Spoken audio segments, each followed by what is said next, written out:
Hello, hello, bonjour, j'espère que tu vas bien. C'est Edmond. Euh, Aujourd'hui, là, je voulais faire une vidéo, là, aujourd'hui. Hop là, toujours toujours dans mes cabales et tout ça, dans les petits moments que je suis en train de passer un peu à me reposer. Excuse-moi, peut-être que tu vas entendre, il y a derrière moi, en fait, une personne qui est en train de couper les arbres. C'est juste que j'avais vraiment besoin de te donner le message d'aujourd'hui et tout. Et donc, c'est vrai que je ne pouvais pas laisser passer le moment. Donc, si tu entends, tu entends tu entends tu m'entends bien, est-ce que tu peux mettre un pouce, est-ce que tu peux mettre un message, juste pour m'assurer que tu entends bien et tout ça. Donc, bonjour, bonjour, connectons-nous, c'est vraiment un moment encore important. Je vais partir vraiment sur un sujet très important et parler le fait que l'on doit toujours être en contact avec nos enfants en fait. C'est très important. Et l'autre jour, je parlais du même sujet et je parlais à nos femmes, je parlais à nos filles, je parlais à nos filles et tout, aux mères de nos enfants, pour essayer de leur donner des clés, pas des critiques, des clés pour les aider. C'était vraiment pas des critiques. Et aujourd'hui, le but, c'est de parler maintenant à mes frères, à mes hommes, aux pères de famille, en fait, pour les aider, leur donner aussi des clés pour pouvoir s'en sortir dans ce... Parce que je sais que c'est pas facile. Moi, l'ayant vécu, je sais que c'est quelque chose de compliqué, très compliqué à vivre. Et c'est pour ça que c'est important de parler du sujet. Et quand toi, tu sais, par exemple, comment ça a été dur, mais que tu as réussi quand même à faire en sorte que tu restes en contact avec tes enfants. Le but, ce n'est pas venir faire des vidéos pour essayer de pointer les autres qui ne l'ont pas pu. C'est venir, en fait, en tant que père et essayer de donner des clés. Les clés, qu'est-ce qui a fait que je réussisse à me trouver là? Et le but aussi, c'est une discussion. C'est que qu'est-ce que toi, si tu as réussi à le faire, à rester en contact avec tes enfants, à rester en contact avec les personnes, ces enfants que tu as dit, comment tu, euh, comment tu as fait pour t'en sortir, ok? Donc le but en fait vraiment c'est de parler de ça, c'est de parler de ça, ok? Donc ça va super, super. Donc connectons-nous, on va en discuter, on va en discuter. Donc avant de commencer, je vais me présenter pour ceux qui ne me connaissent pas. Je suis Edmond Anyangma, président et fondateur de Invariablement Roi. Et on aide les hommes au niveau d'Invariablement Roi à se sortir des difficultés qu'ils peuvent rencontrer et des difficultés personnelles, familiales. Et toutes ces difficultés, nous les aidons à s'en sortir sur trois domaines particuliers. Nous les aidons à s'en sortir au niveau du mindset. On les aide à s'en sortir au niveau de ce mindset. En fait, excusez-moi, je suis un peu perturbé parce que comme je vide, je suis en train de faire ma vidéo à travers mon téléphone. Il y a des personnes qui m'envoient des messages et de voir, tu te sens obligé de lire le message et tout et ça te perturbe dans tes pensées. Mais on continue en fait. Donc, je suis Edmond Nyangma, j'aide les hommes dans leurs différents challenges. Et les challenges, notamment, nous les aidons au niveau du mindset. Quelle est la mentalité que tu dois développer pour pouvoir t'en sortir, te sortir des différentes difficultés de la vie. On les aide au niveau du leadership parce que tout problème de la vie veut essayer de te voler ce que tu as durement acquis dans ta vie, durement acquis. Et donc le but en fait c'est travailler et savoir qu'est-ce qu'il faut faire pour que tu ne perdes pas les choses que tu as durement acquis. Et on les aide aussi au niveau du business pour ça, parce qu'on sait que la création de nouveaux revenus se aide aussi dans le fait de sortir des problèmes de la vie. Et aujourd'hui, si tu vois bien, en fait, nous allons parler de leadership. Nous allons parler de leadership. Parce que, en fait, comme on a dit, le leadership, quand tu développes un leadership, une des choses en fait que le leadership t'aide à faire, c'est ne pas perdre ce que tu as durement travaillé pour obtenir. Et notamment là, tu as durement travaillé pour avoir des enfants. Tu as durement travaillé pour avoir cette famille. Oui, les difficultés que tu as pu rencontrer a pu venir enlever la relation que tu avais avec la mère de tes enfants. Mais ce n'est pas obligé que ça vienne enlever la relation que tu as avec tes enfants. C'est pas parce que avec la mère de tes enfants, il y a eu un problème que forcément tout le reste, il doit forcément avoir un problème. OK? Et avant de parler, de continuer sur le sujet, je voulais t'annoncer que le 10 décembre, Men Save the Date, le 10 décembre, nous aurons une conférence entre hommes. Et cette conférence aura pour but de bien préparer l'année 2023 et toutes les problématiques et toutes les challenges qui se préparent. Quand tu regardes les différentes nouvelles, il y a tellement de choses qui sont en train de sortir de partout. Des crises au niveau des finances, des crises au niveau énergétique, des inflations, des crises au niveau des marchés boursiers.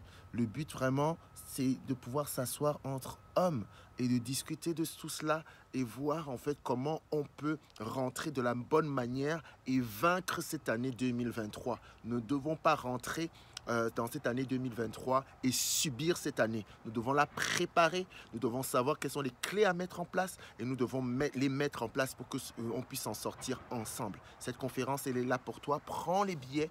J'ai commencé déjà à communiquer dessus. Prends les billets et on va vraiment passer du très bon temps, des très bons moments. OK? Donc commençons.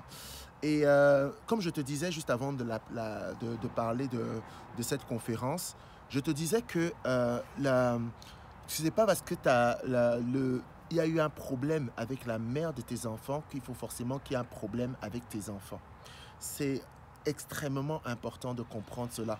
Et c'est une des premières choses que je veux te dire, en fait, c'est qu'on puisse comprendre, c'est que les relations sont vraiment différentes. La plupart des hommes, et moi j'ai été un peu comme ça à mes débuts, quand j'avais des problèmes au niveau de mon couple, c'est que j'avais des difficultés à voir mes enfants sans voir leur mère. Il fallait que je sois capable de voir mes enfants comme étant des êtres à part entière. Mais j'avais cette difficulté. Pour moi, en fait, j'étais accroché à leur mère. Et en fait, les enfants étaient accrochés à leur mère. Et donc, moi, j'avais accès à mes enfants à travers leur mère. Et quand les choses allaient mal avec leur mère, j'ai eu des difficultés à dissocier ma relation avec leur mère et la relation que j'ai avec mes enfants.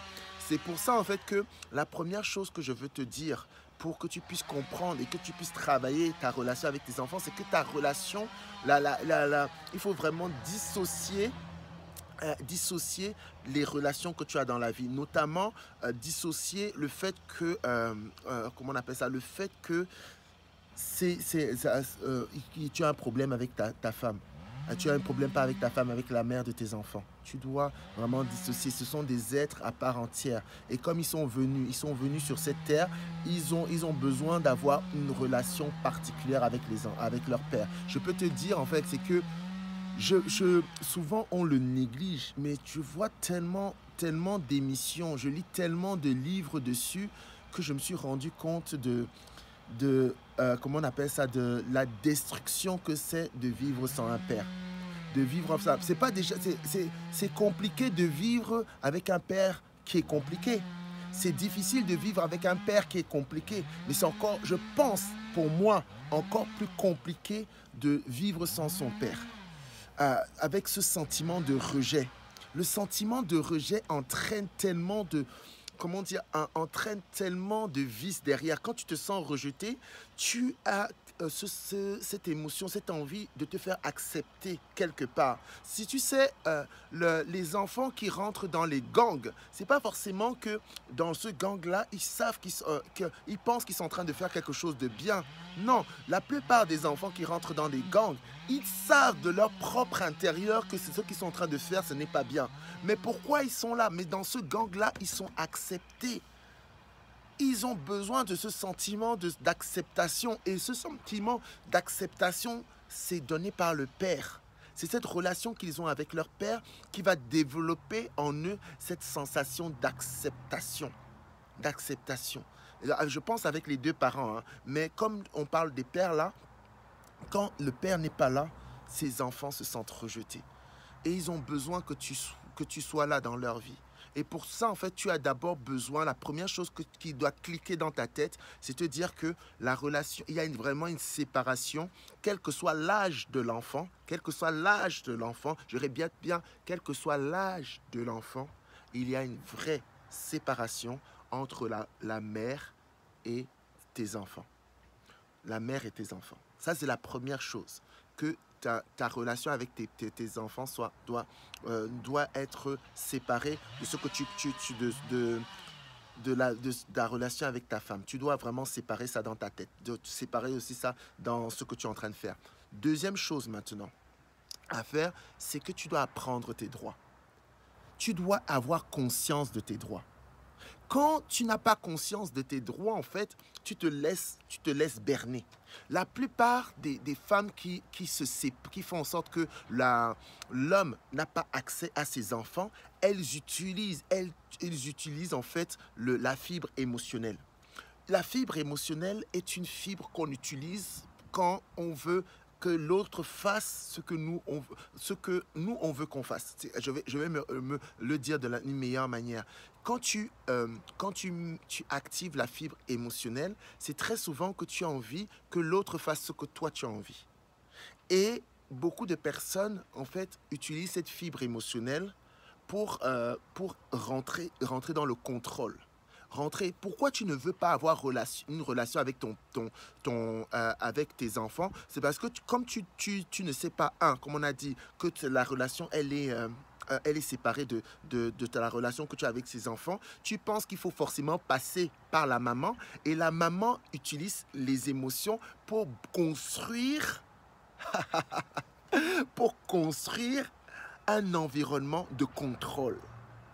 Un environnement de contrôle. Donc, quand tu passes, la mère essaie de te faire voir les enfants à ses conditions à elle, comme elle veut, dans les conditions qu'elle veut. C'est elle qui décide.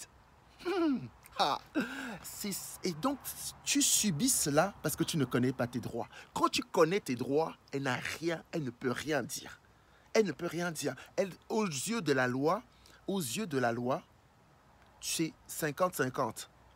Vous êtes aux yeux de la loi, comment on appelle ça? Vous êtes aux yeux de la loi responsable de ces enfants 50-50%. Donc quand tu ne connais pas ça, en fait, tu penses que les conditions que tu dois accepter, les conditions qu'elle te met, c'est faux. C'est faux. Tu n'es pas obligé d'accepter ces conditions, mais pour cela, il faut que tu connaisses la loi. Tu dois connaître que la loi qui régit la gestion des enfants. Et quand tu sais cela, tu sais qu'elle n'a aucun contrôle à avoir. Tu vois ton enfant comme tu le veux. Comme tu le veux. Elle n'a rien, je dis bien rien à dire. Rien à dire. Tant que tu n'as pas fait quelque chose qui est contraire à la loi à cet enfant, elle n'a rien à dire. Souvent, le seul truc qui peut bloquer, qui peut bloquer ta relation avec tes enfants, c'est si il y a eu un épisode de violence conjugale.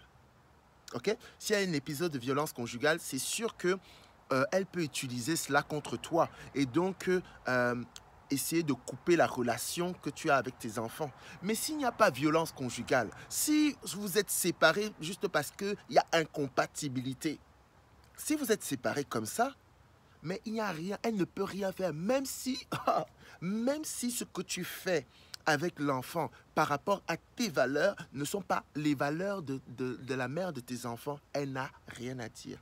Elle n'a rien à dire. Tant que c'est conforme à la loi. Je dis pas que... Je sais que le mieux, c'est qu'on se pose, on s'entend, il y ait communication, on s'entende sur les valeurs que l'on va inculquer à nos enfants. C'est beaucoup mieux. Mais dans le pire des cas, on va dire qu'il n'y a pas communication. Ce n'est pas forcément les valeurs de la mère qui doit être communiquées. Ok? Et donc, j'expliquais dans la vidéo précédente, en fait, quand il y a un problème dans la communication des valeurs, comment tu peux faire pour communiquer tes valeurs à toi, c'est être ce que tu prêches. Surtout quand tu sais que ce que tu donnes, ce sont des valeurs. Par exemple, moi, je connais mes valeurs bibliques et tout, les valeurs qui sont tirées de la Bible. Je dois être ce que je prêche. Je ne peux pas être cette personne qui n'est pas une personne de prière. Je ne peux pas être une personne que je parle de douceur, je suis violent avec mes enfants, ainsi de suite. Je dois être au maximum. On n'est pas parfait. De que tu peux faire, être ce que tu prêches. OK? Et donc, ça permet à tes enfants de voir les valeurs que tu prêches en action et donc de pouvoir comme je te dis, de pouvoir accepter et adhérer à cela. Donc, deuxième chose, c'est que tu dois connaître tes droits.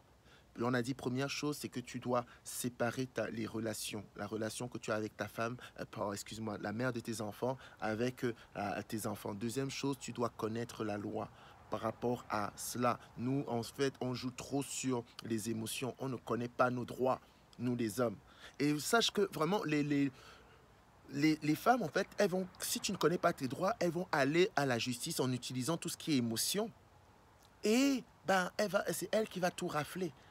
Utilise tes droits, connais tes droits, connais tes droits, connais tes droits. OK? Ça, c'est une chose, de connaître ses droits. Après, on a parlé de relations. Là, maintenant, ce que tu dois savoir aussi, c'est que comme ta relation que tu auras avec cet enfant, c'est ça qui va lui permettre de pouvoir construire d'autres relations dans le futur. Tellement d'enfants il y a tellement d'enfants qui finissent dans la drogue, qui finissent dans des mariages forcés, qui ne savent pas s'aimer, mais parce qu'ils n'ont pas eu un père qui les a aimés. Je disais l'autre jour, j'aime bien en fait, quand je viens dans les lives et tout, dire toujours, raconter les différentes conversations que je peux avoir avec les gens. C'est tellement gratifiant. En fait, pourquoi je fais ça? Je fais ça parce que, en fait, quand j'ai des conversations avec les gens, les mots que je sors, à la limite, j'ai souvent envie de m'arrêter et de dire « Waouh, même pour moi, je suis en train de m'édifier, quoi. Bah, mince, waouh, ça vient d'où de ça ?» Et c'est ça, en fait.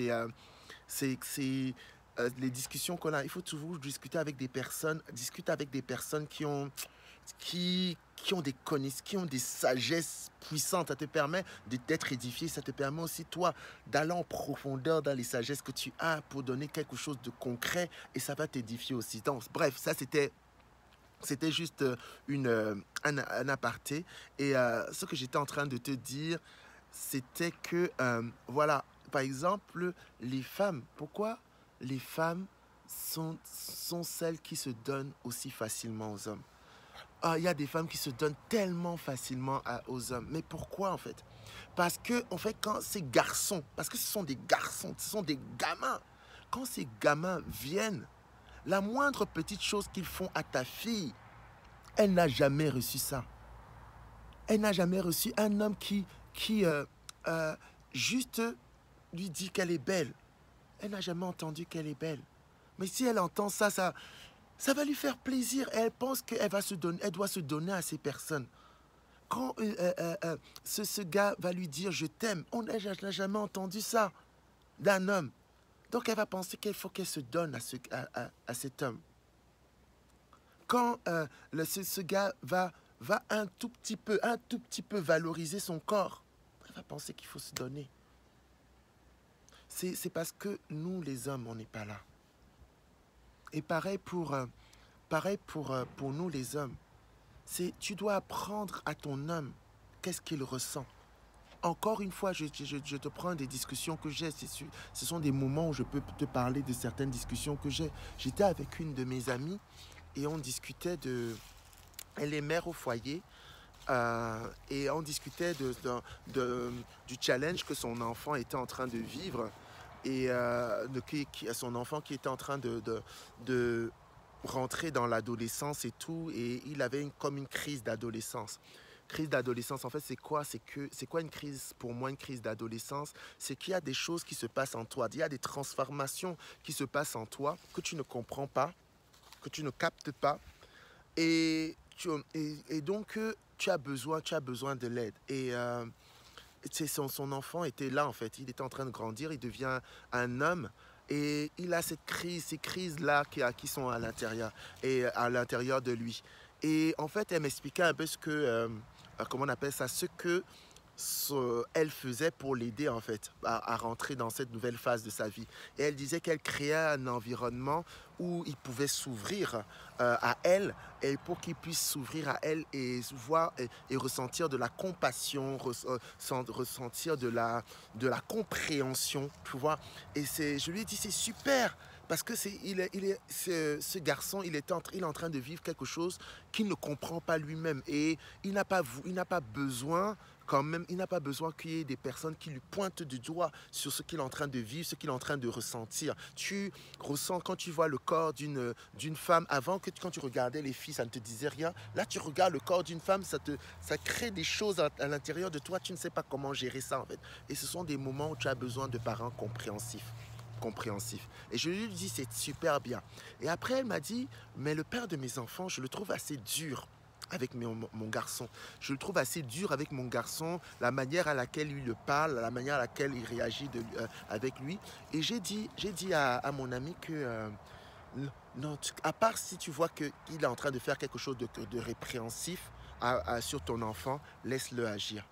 Parce qu'on a aussi besoin, nous les garçons, de nous que on nous mette un semblant de camisole de force, un semblant de protection aussi comme ça, pour que véritablement nos émotions ne nous emmènent pas dans les draps d'une fille et on se retrouve avec un enfant rapidement. Et c'est parce que nous, on connaît nous les hommes, on connaît le danger que ça peut être. On est aussi obligé, nous, de venir de dire à ce garçon, fais attention. Fais attention par rapport à ce qui se passe à l'intérieur de toi. Ne réagis surtout pas comme ça. Ne fais pas ça. Ne sors pas comme ça. Tu dois respecter les règles de la maison. Et quand tu respectes les règles de la maison, en fait, ce sont des protections que l'homme est en train de mettre pour que ce gars-là ne parte pas dehors. Parce que si tu le laisses sortir, si tu le laisses assouvir tous ses besoins. Il veut sortir avec les garçons, il veut sortir avec ses potes, et tu les laisses sortir avec ses potes parce que voilà, il devient grand. Tu le laisses sortir avec n'importe quelle fille, mais il va te ramener quelque chose de bizarre à la maison. C'est là maintenant aussi, en même temps que la mère exerce de la compassion, de la compréhension, de l'écoute et tout, l'homme, il doit mettre des barrières, des règles. Toutes ces deux choses-là, c'est très important pour faire en sorte que cet enfant ne dérape pas. Et ça, souvent, ce sont les pères qui sont capables de faire ça, surtout pour les garçons.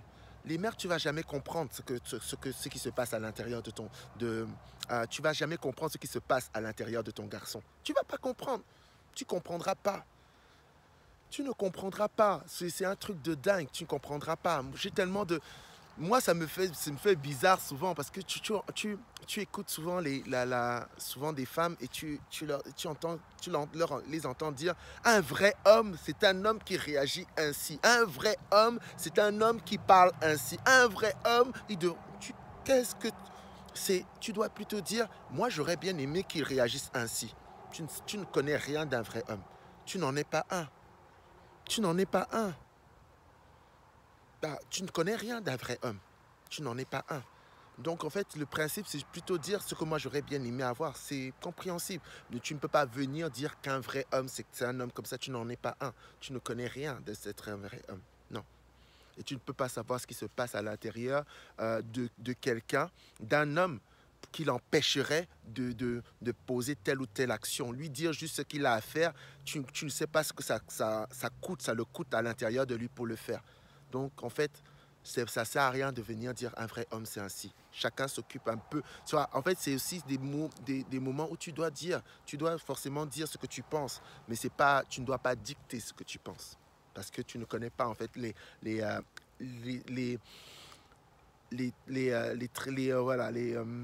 problématiques. Tu ne connais pas les difficultés que ce serait de manifester ce que tu es en train de vouloir qu'il manifeste.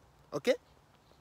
Donc voilà, c'était Edmond Anyangma pour vous donner des clés, hein, vraiment des clés pour vous aider à reconnecter à vos enfants. Si tu en as d'autres et tout, j'en ai cité quelques-uns. Si tu en as d'autres, n'hésite pas aussi à venir mettre cela dans les commentaires. On est là pour grandir ensemble. On est là pour se motiver ensemble. Ok. Le but, en fait, c'est vraiment là. Donc, clique, mets clique pour dire merci, pour un pouce, abonne-toi pour ceux où on pourrait s'abonner. Et voilà, en fait, hein, on est là vraiment et j'espère vraiment que ça vous a fait plaisir. On se retrouve le 10 décembre. 10 décembre, vous les hommes. Allez, prenez soin de vous. Ciao.